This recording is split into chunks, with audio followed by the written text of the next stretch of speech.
vous avez une sorte de noyau obscur au sommet de l'État algérien avec des factions, etc. Mais toujours est-il que pendant très longtemps, ils ont été vraiment très réticents à une intervention française, en tout cas dans le nord du Mali et surtout à leurs frontières. Vous avez vu comment ils ont réglé la prise d'otages sans vouloir qu'il n'y ait aucun, par exemple, force spéciale GIGN ou d'autres forces d'intervention britanniques, françaises ou autres, à l'intérieur de leur territoire.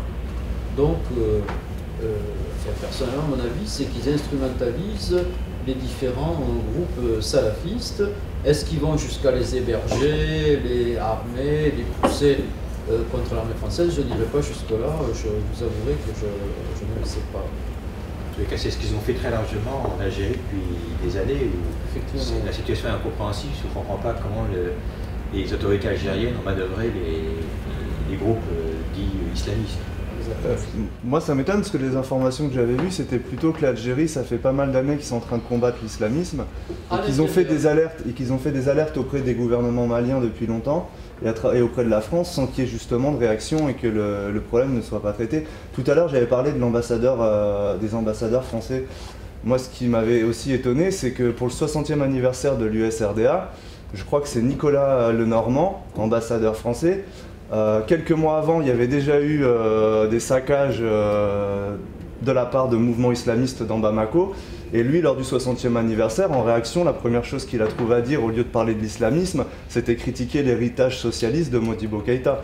Donc en termes d'instrumentalisation, je pense que la France, en tout cas si l'Algérie a une part de responsabilité, la France en a aussi une quand même. Non? Ah oui, je suis complètement d'accord avec vous.